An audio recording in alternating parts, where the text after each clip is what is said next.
March 2019.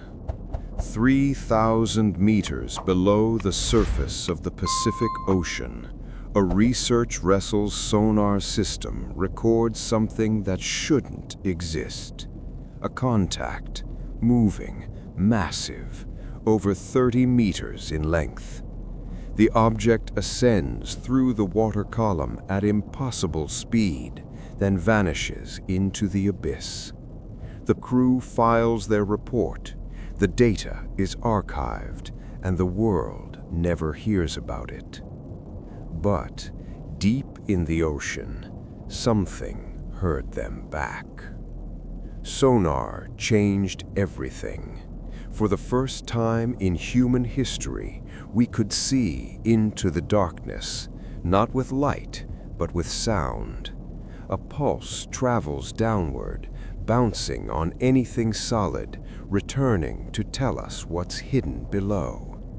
Modern multi-beam sonar can detect objects the size of a basketball at depths where sunlight has never reached.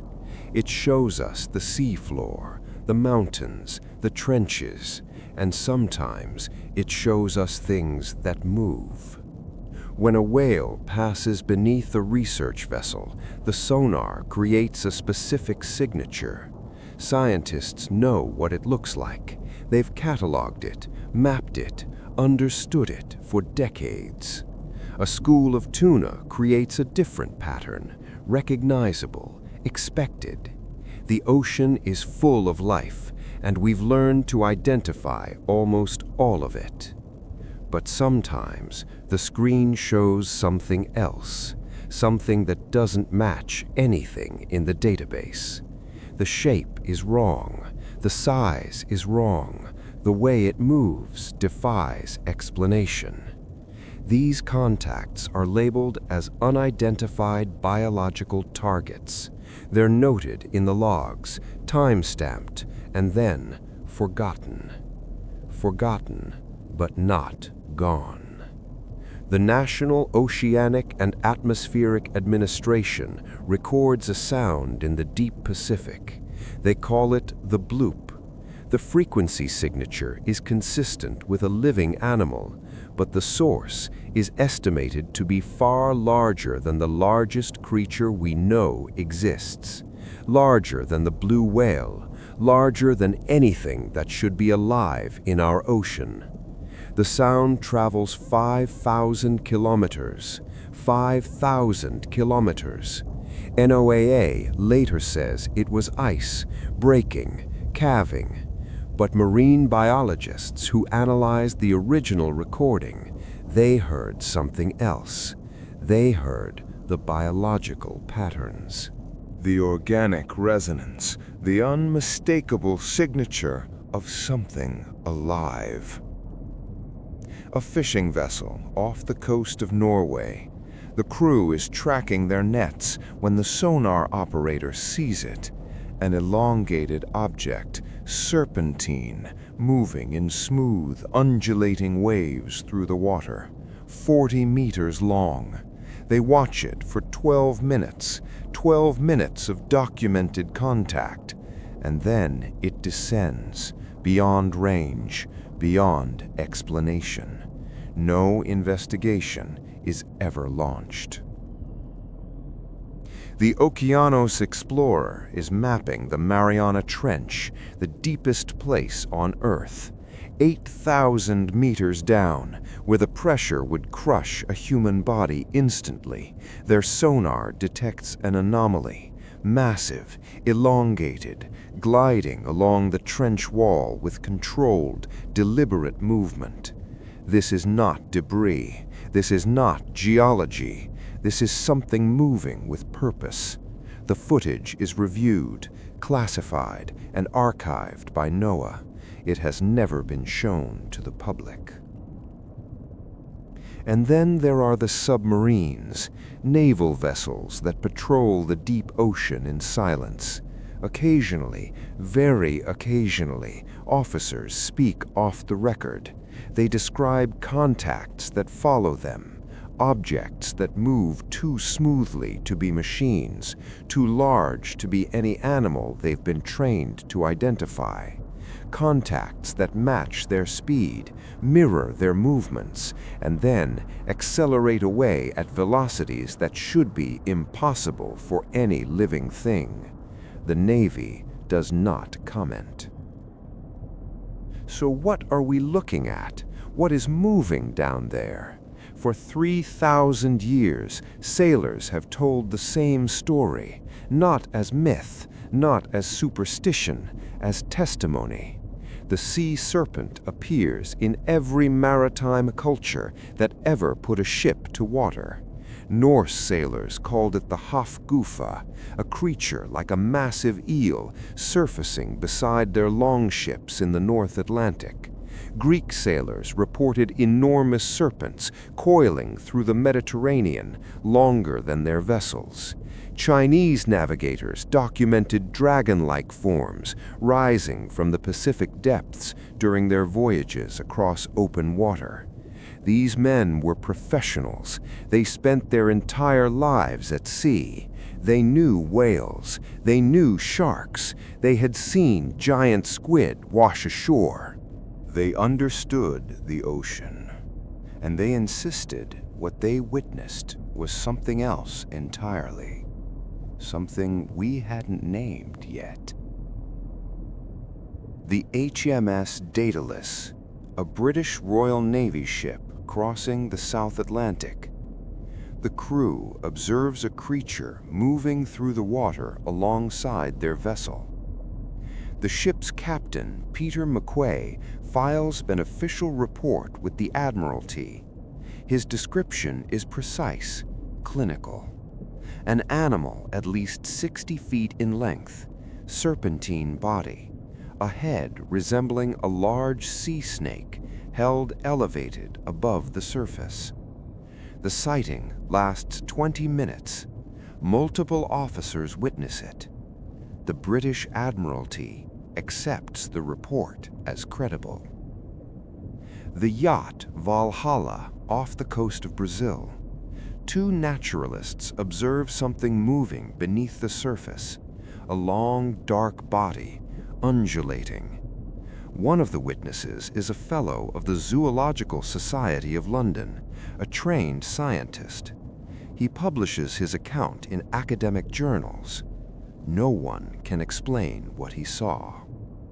The descriptions are always the same. Long serpentine body, smooth skin, sometimes scaled, head held above water, movement in smooth wave-like undulations. And the sightings always occur in deep water, far from shore, far from the shallows where most marine life congregates. And then, in the mid-20th century, something changes.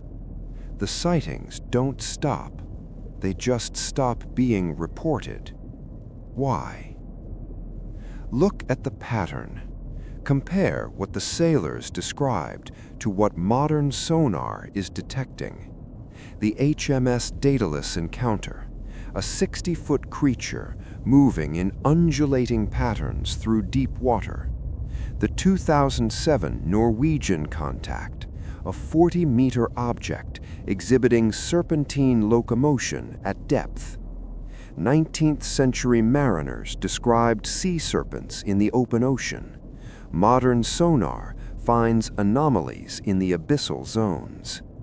Sailors reported the creatures diving rapidly when approached. Sonar contacts routinely descend beyond detection range when vessels draw near. The pattern is identical. What they saw from above is what we're detecting from below. But if these things exist, why haven't we found a body? Why no bones, no tissue samples, no definitive proof? Because the deep ocean is not like the surface world. 95% of the ocean remains unexplored, unmapped, unknown. The abyssal zone begins at 4,000 meters depth. It covers more than half of our planet's surface.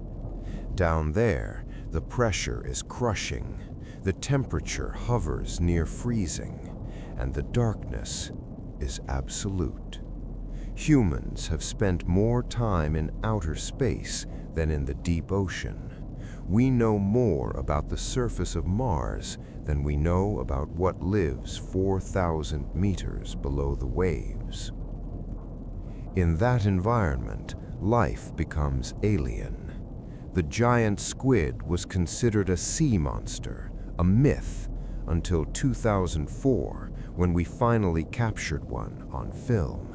It reaches 13 meters in length and lives at depths beyond 1,000 meters.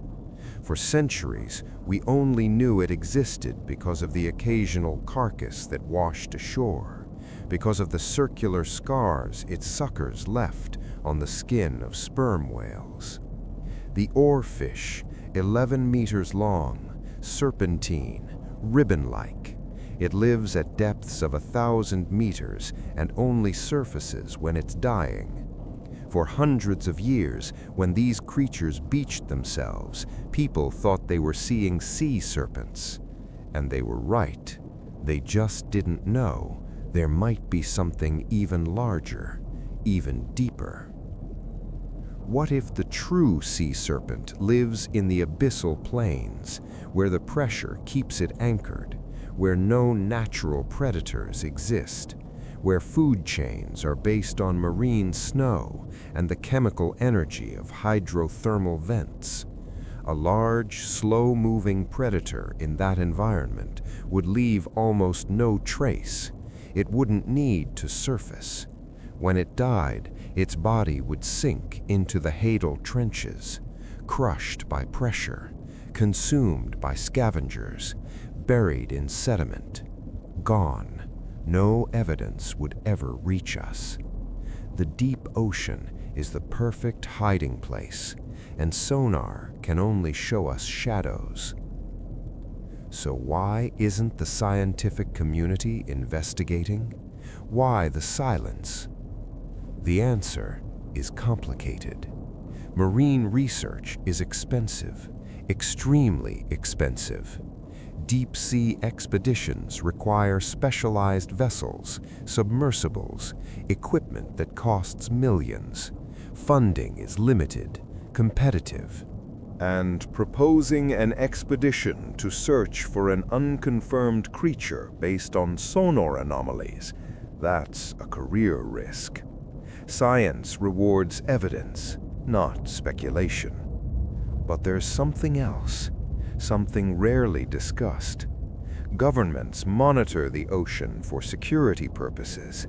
Naval forces track submarines, map strategic zones, catalog underwater activity. When military sonar detects an anomaly, it's logged, documented. But releasing that data means revealing where their sonar systems are located, what their capabilities are, information that could compromise national security. Civilian researchers sometimes access this data under strict conditions. They see the anomalies, they see the unexplained contacts, but they can't publish without clearance, and clearance is rarely granted. And then there's the reputation problem. The scientific community is careful, cautious. The moment a researcher suggests the existence of a large, unknown marine animal, they risk being associated with cryptozoology, with pseudoscience. Careers have been destroyed for less. So the data remains archived, the sightings remain unreported, and the anomalies remain unexplained. But the contacts, they keep appearing. A deep-sea camera off the coast of Greenland, 3,000 meters down. The footage shows something passing in front of the lens. Long, dark, smooth, too large to be a whale. Marine biologists review it. They cannot identify the species. The footage has not been released. A research team mapping hydrothermal vents in the Indian Ocean. Their sonar detects a contact. It follows their vessel for 6 hours, maintaining distance, mirroring their course. When they change depth, it adjusts. Eventually, it descends into a trench and disappears. The official mission report makes no mention of it. Commercial fishing vessels in the North Atlantic report similar experiences, massive contacts appearing on their sonar during deep water operations, objects that move beneath their nets, that follow their boats, that eventually vanish. The fishermen don't file reports. They know how it sounds. But the data exists. Scattered across databases, maritime logs, research archives, fragments of a picture no one wants to assemble. The ocean is not empty. It is filled with life we have never documented. Creatures adapted to conditions we can barely replicate in a laboratory. The giant squid was a legend until it wasn't. The coelacanth was extinct for 65 million years until we found it alive. The ocean keeps its secrets until we develop the tools to uncover them. And sonar is one of those tools. It lets us see into the darkness, and sometimes it shows us things we weren't looking for. A massive object moving through the deep, a serpentine form gliding through the abyss, a contact that doesn't match anything in our records. The historical accounts describe a creature. The modern sonar detects an anomaly, and the descriptions align. Perhaps the sea serpent was never a myth. Perhaps it was simply a creature of the deep ocean, glimpsed on those rare occasions when it ventured too close to the surface. Perhaps it still lives in the trenches, in the abyssal plains, far beyond the reach of our cameras, our submersibles, our understanding. Or perhaps we've already found it. Perhaps it's there, in the sonar logs, in the archived footage, in the classified data that will never be declassified. Perhaps we've seen it dozens of times, hundreds of times, and we just haven't admitted it yet.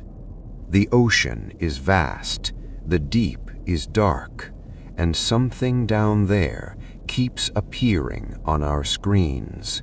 Something ancient, something enormous, something that has learned to avoid us. The question is not whether unknown creatures exist in the deep ocean.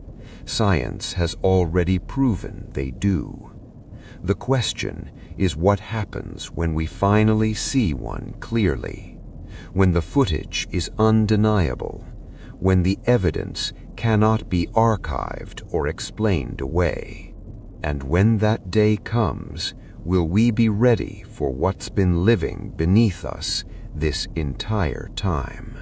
Somewhere, 3,000 meters down, in the crushing darkness of the abyss, something is moving. Something that sailors saw centuries ago. Something that sonar detects today. Something that has survived in the last unexplored frontier on Earth. And it's still down there, right now, beneath the waves, beyond our sight, waiting.